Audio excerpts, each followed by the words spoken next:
Hi there. Welcome to Validating Verbiage for Medical Practitioners. In this course, you'll learn what emotional validation is, why using validating language is important in a clinical setting, you'll see some examples of validating and invalidating language, and you'll have a chance to practice identifying and implementing validating language in a clinical scenario. This training will help you to build trusting relationships with your patients that engender better care and a healthier, happier patient. First, let's start by answering the question, what is emotional validation? Emotional validation is acknowledging and accepting a person's inner experience, thoughts, feelings, and behaviors as valid.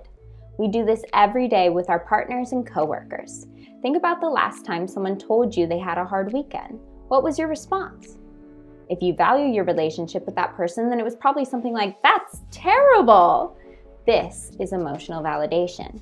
We express it by identifying ourselves with the speaker and empathizing with their suffering. Why is emotional validation important in the clinical setting? According to a 2017 study, patients who trust their doctors feel better overall, have fewer complaints, and have a higher quality of life. This means effectively that you are a better medical practitioner when you have a trusting relationship with your patients. One of the easiest and quickest ways to establish this trust is by emotionally validating your patient during your visits with them.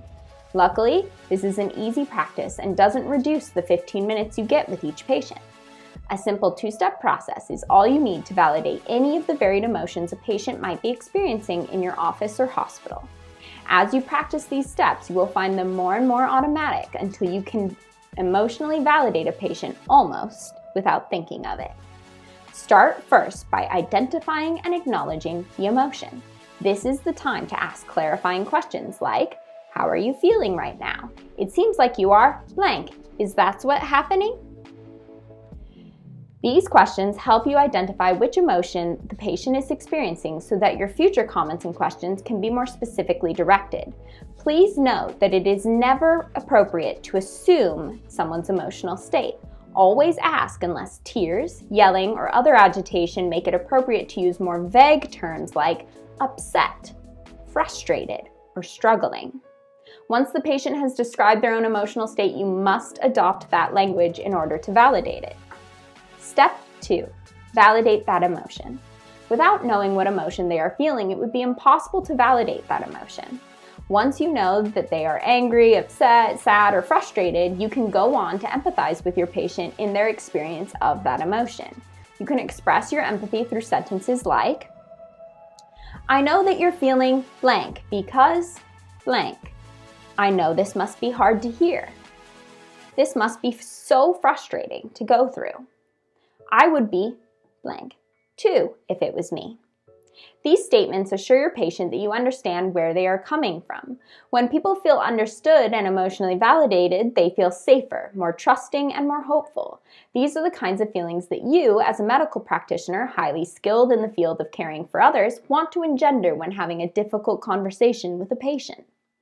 Some important things to note. Emotional validation is not dependent on you agreeing with that patient's feelings about their experience. Just because you think you would be happy if a doctor told you that you did not have a condition does not mean that your patient won't be grievously emotionally hurt by the news. They may have spent years searching for a diagnosis that would lead to effective treatment of the symptoms they experience. That lack of diagnosis may have ripped away the last hope they had for feeling better. This, in fact, happened to me more than once as a patient. Suffering from numerous painful symptoms, I went in for a very uncomfortable and lengthy procedure that caused me physical pain.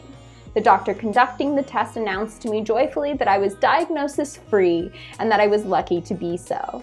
I burst into tears, explaining the pain I had been experiencing for years. The doctor said, "Well, it's really a good thing that you don't have blank," and left the room at top speed. This left me feeling disrespected, dejected, and most importantly, extremely mistrustful of that doctor, who I never saw again. When you are the medical practitioner, you hold a lot of power, influence, and knowledge. It is important to remember that there is a wealth of knowledge and experience that the patient brings to the table too, that makes their emotional response to their medical experience valid, even if it seems to contradict the facts about their case. The important thing is to validate your patient's emotions regardless of how you feel about them. This can be as simple as a single sentence in a long conversation. For me, discussing a handful of unpleasant treatment options, I said to my doctor, "Well, I'm no medical professional, but it seems to me that..." And my doctor responded, "I think you understand your own body better than most medical professionals." And that made all the difference on a day when I was faced with several impossible choices.